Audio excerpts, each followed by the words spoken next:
I'm Savannah Sterling, 36, driving my vintage convertible across the Lake Pontchartrain Causeway through a wall of rain. Tonight was supposed to be simple. Arrive at the estate, hear the will, and leave.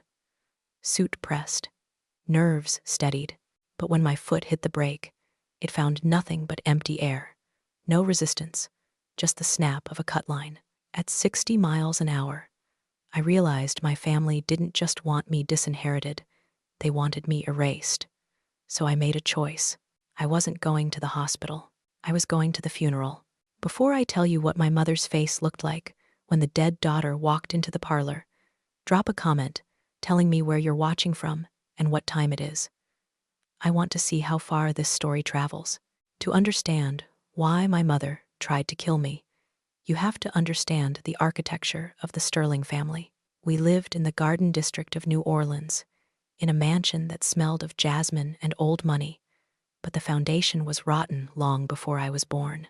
My mother, Catherine, didn't raise children. She curated assets. My sister, Courtney, was the golden child, the show pony groomed for beauty pageants and society balls. She was perfect, pliable, and completely hollow. I was the spare, the black sheep, the one who asked too many questions and refused to smile on command. While Courtney was learning how to wave from a parade float, I was learning how to pour concrete and negotiate zoning permits. I left that house at 18 with nothing but a duffel bag and a burning need to prove them wrong. Over the next 15 years, I built a $30 million boutique hotel empire from the mud up. I did it without a single dime of Sterling money. But every time I closed a deal or opened a new location, my mother wouldn't offer congratulations. She would just ask why I couldn't be more like Courtney, who had never worked a day in her life. People always ask why I stayed in contact, why I let them treat me like an interloper in my own bloodline. The answer isn't simple. It is the trap of normalized cruelty. When you grow up in a household where affection is rationed like water in a drought, you do not realize you are dying of thirst. You think that is just how the world works. It is the boiling frog effect. They didn't start by cutting my brake lines. They started by forgetting my birthday, then dismissing my grades, then erasing my achievements. You learn to accept the unacceptable in microdoses until the toxicity feels like home. I thought if I just became successful enough, rich enough, or useful enough, they would finally see me. I was wrong. Usefulness was my death sentence. The catalyst was grandfather Arthur. He was the patriarch, the only person in the family who cared about the business rather than the image. When he died last week, the shield protecting my mother shattered. Arthur was the only one who checked the ledgers. His death meant the estate would be audited and the will would be read. My mother knew what that audit would find. She knew about the $45 million missing from the charitable trusts. She knew that, as a successful businesswoman, I would be the one to spot the discrepancies immediately. She didn't hate me because I was a failure. She hated me because I was the only one competent enough to expose her. Elimination wasn't personal. It was a necessary business transaction to keep her secret buried. That is why I was on the bridge that night, and that is why, as I stood on the side of the road, with rain mixing with the blood on my face, I realized the time for seeking approval was over. I wasn't going to the reading to inherit. I was going to burn their house down.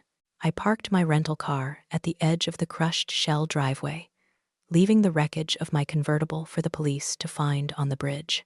The walk to the front door of the Sterling estate felt like moving through molasses. The New Orleans humidity clung to my skin, mixing with the sweat and the dried blood on my cheek. I hadn't changed my clothes. My white blouse was stained a rusty brown, and my left arm was wrapped in a crude bandage I had fashioned from a silk scarf. I looked like a walking crime scene, which was exactly the point. The library doors were closed. Inside, the air conditioning would be humming, keeping the antique books and my mother's composure perfectly preserved. I didn't knock. I pushed the heavy oak doors open with my good arm and stepped into the cool, scented silence. The scene before me was a tableau of unearned grief. My mother, Catherine, sat in a high-backed velvet chair, dressed in impeccable black silk, dabbing at dry eyes with a lace handkerchief. Courtney was beside her, looking fragile and lovely in a mourning dress that probably cost more than my first car. Mr. Boudin, the family attorney, sat behind Grandfather Arthur's massive mahogany desk, reading from a thick document. The silence that fell over the room was absolute. It wasn't the silence of respect. It was the silence of a heart stopping. Catherine dropped her handkerchief. Her face went from performance grief to sheer, unadulterated horror. The color drained from her skin so fast I thought she might faint. Courtney made a small, strangled sound and gripped the arm of her chair, her knuckles turning white. They were staring at a ghost. They had expected a phone call from the highway patrol, a solemn notification of a tragic accident on the bridge. They had not expected the victim to walk into the parlor. "Savannah," Mr. Boudin said, his voice cracking. He stood up, his eyes widening as they took in the blood on my shirt and the raw scrape along my jawline. "My God, what happened?" "I had some car trouble, Mr. Boudin," I said, my voice raspy but steady. I didn't look at him. I kept my eyes locked on my mother. Someone cut the brake lines on the convertible, but I survived. Catherine didn't speak. She couldn't. She just stared at me, her mouth opening and closing like a fish on a dock. I walked to the empty chair opposite them and sat down. The contrast was violent, their pristine, manicured elegance against my battered, bloody reality. "Please," I said, gesturing to the papers in Bowden's hands. "Continue. I believe you were discussing the future of the estate." Mr. Boudin looked from me to my mother, and then back to the document. He was a smart man. He had served Grandfather Arthur for 40 years. He saw the blood.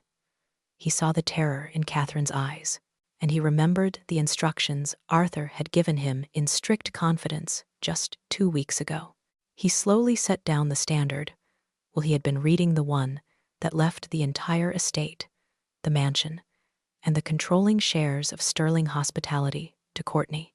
He reached into his leather briefcase and pulled out a different envelope. It was sealed with red wax. "There is a secondary protocol," Mr. Boudin said, his voice dropping an octave. Arthur was very specific. He drafted a codicil, a conditional amendment. "What are you doing?" Catherine snapped, her voice shrill, finally finding her tongue. "Read the will, Boudin. The one Arthur signed in 2018. "I cannot," Boudin replied, his hands shaking slightly as he broke the wax seal. "The condition for this amendment was simple. It activates immediately if Savannah Sterling is harmed or prevented from attending this meeting by unnatural means." He looked at my bloody shirt. "I believe the condition has been met." Catherine lunged forward, but it was too late. The seal was broken. The poison pill had been swallowed. Mr. Boudin adjusted his spectacles, his hands trembling just enough to rustle the heavy parchment. He didn't look at my mother. He couldn't. He looked straight at me as he read the words that would dismantle the Sterling dynasty. "I, Arthur Sterling, being of sound mind and suspecting foul play within my own house, hereby decree the following. In the event that my granddaughter, Savannah Sterling, is injured, threatened, or impeded from attending this reading, the previous last will and testament is immediately null and void." The air in the room grew heavy, suffocating, like the pressure drop before a hurricane.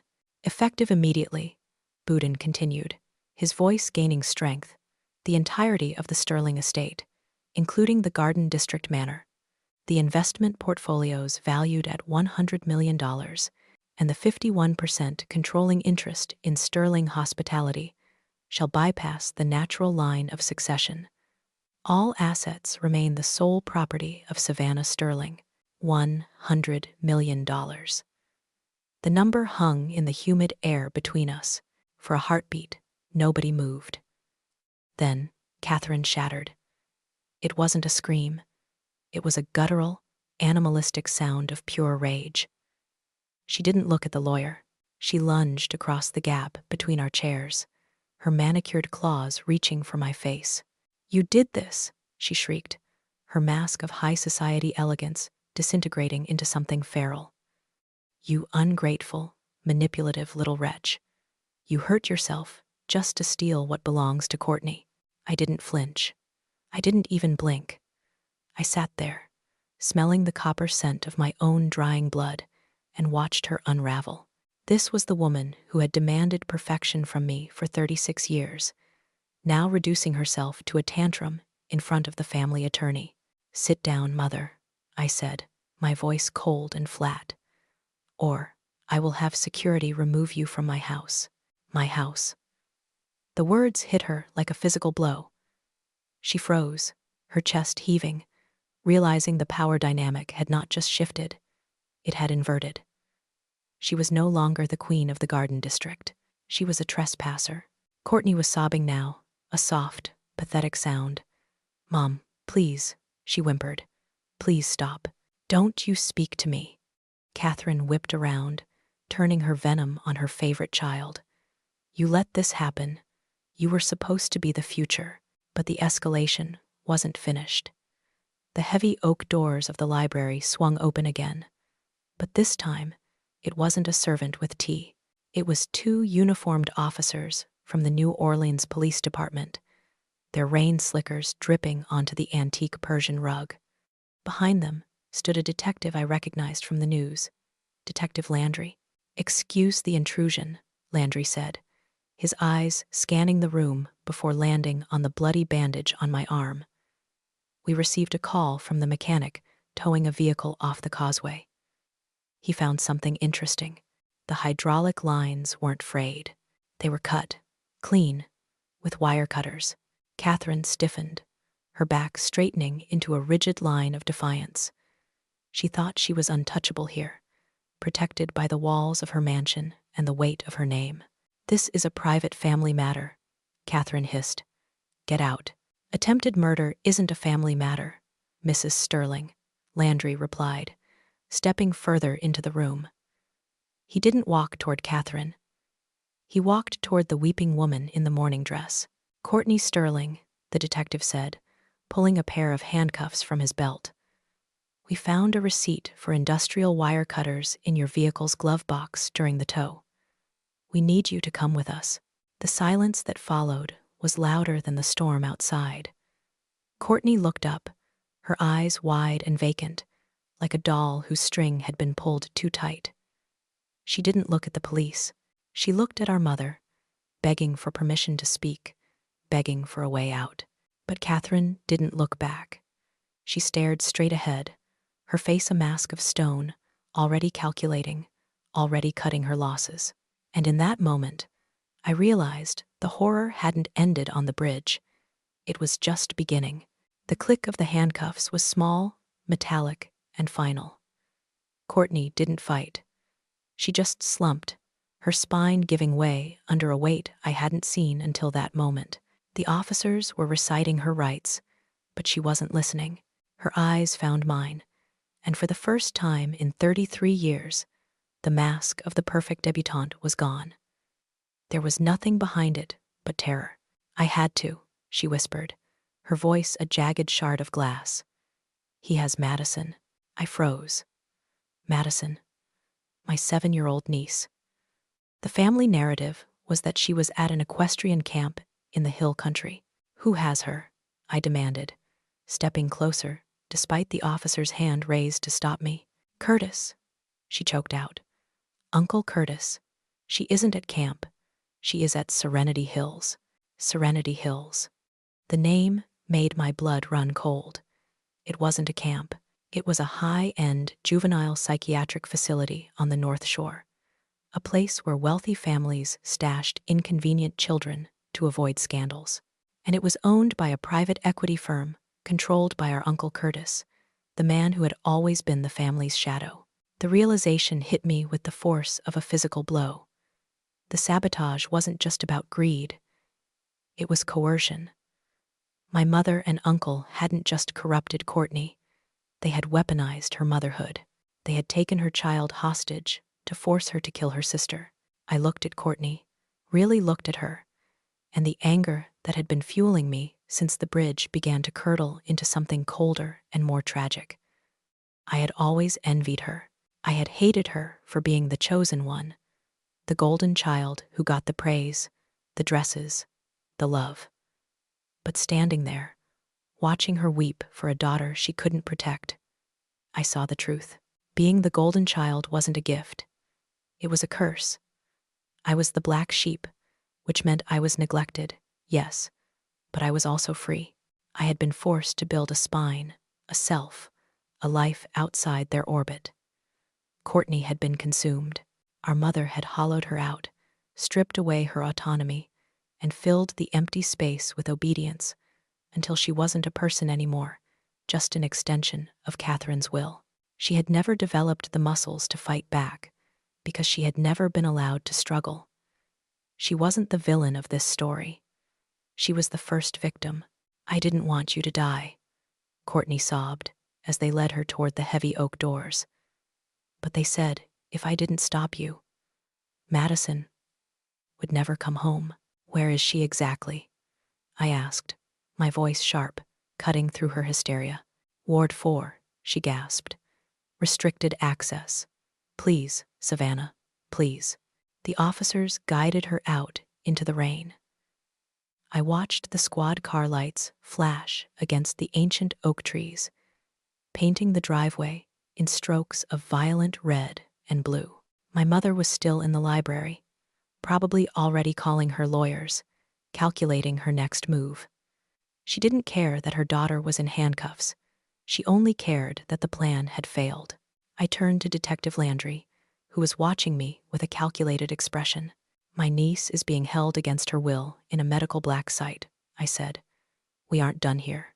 If she is at Serenity Hills, we need a warrant, Landry said, his brow furrowing. That place is a fortress. We need proof of immediate danger to enter without a judge's order, and that will take time we might not have. I can get the proof, I said, but I need to get close to the source. I knew exactly what I had to do. I had to stop being the victim who survived the crash. I had to become the predator. I reached for my phone. It was time to invite my mother to dinner. The wire was taped to my chest, right beneath my sternum. It was cold, uncomfortable, and the most reassuring thing I had felt in days. I sat in an unmarked van 2 blocks from the Sterling estate, watching the audio levels bounce on a monitor. Detective Landry was there, along with 2 federal agents who looked like they chewed glass for breakfast. Remember, Agent Miller said, adjusting my earpiece. She needs to be specific. Generalities won't cut it in federal court. We need her to admit to the $45 million, and we need her to link herself to the kidnapping. I know how to close a deal, I said, buttoning my silk blouse over the microphone. I walked back into the house that had been my prison and my almost tomb. The air inside was still cool, still scented with jasmine, but the silence had changed. It wasn't empty anymore. It was waiting. Catherine was in the dining room.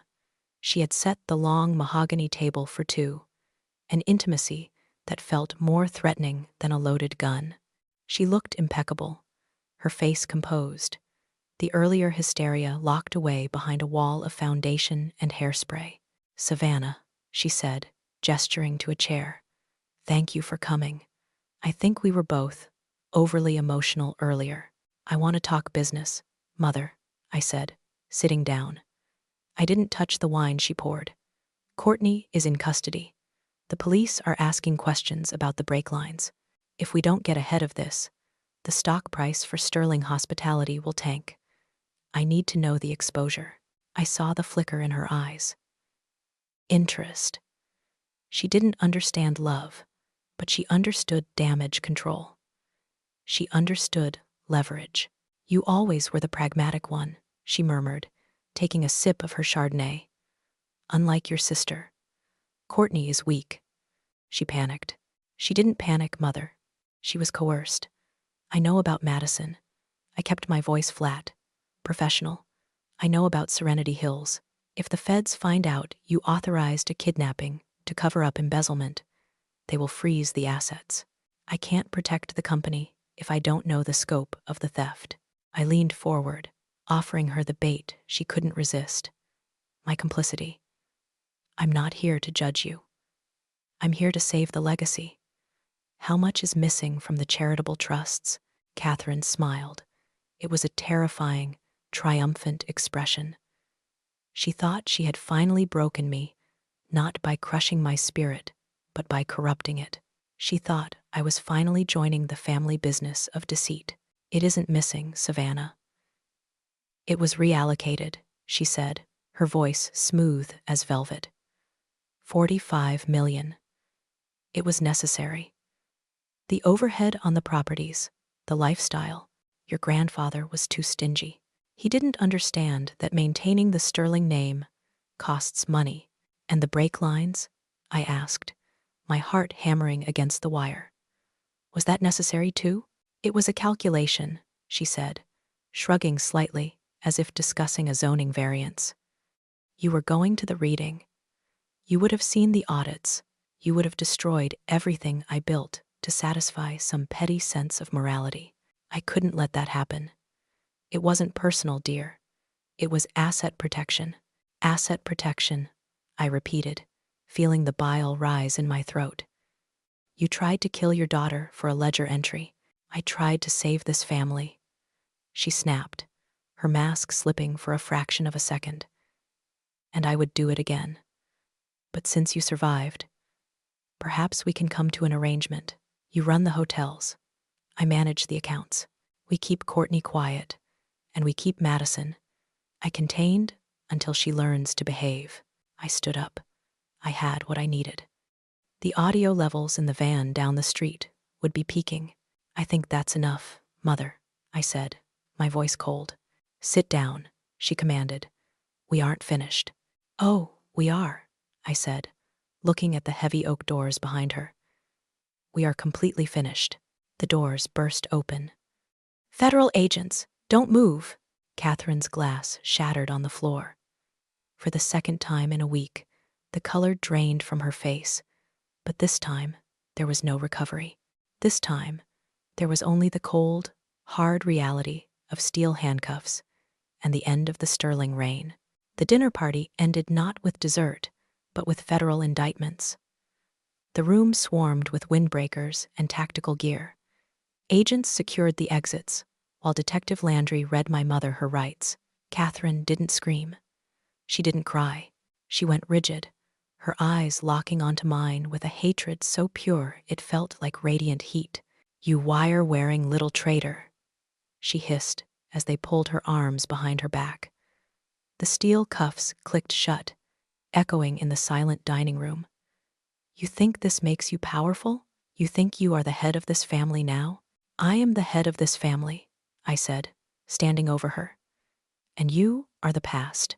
She laughed, a brittle, jagged sound. You are nothing. Do you know why I hated you, Savannah? Do you know why I tried to erase you? It wasn't because you were difficult. It was because you are exactly like him. Edward, my pathetic, weak husband. She spat the name like a curse. My father, Edward, had been a ghost in this house, broken by her decades ago. I looked at you, and I saw his weakness, she sneered, leaning in as the agents tried to hold her back. I saw the man I was forced to marry for money.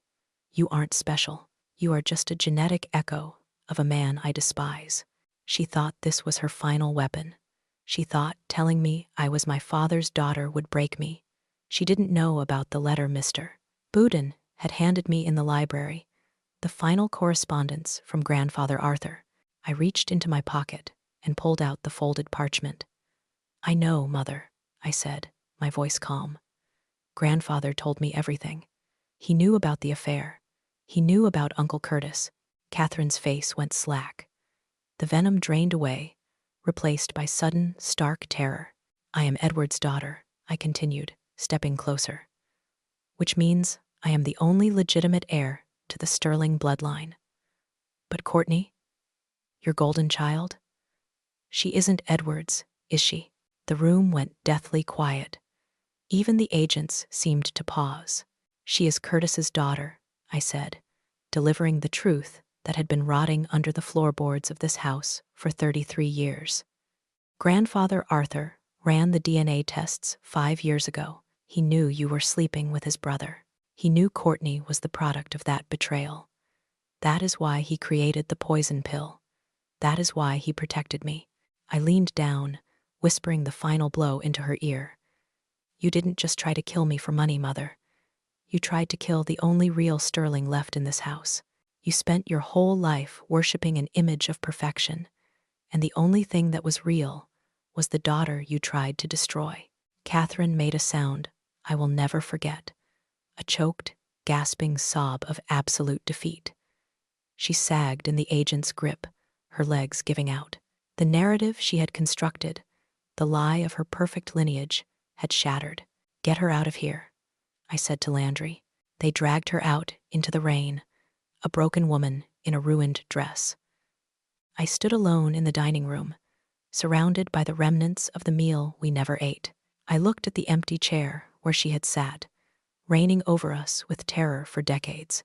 It was just a chair, and I was the only one left sitting at the table.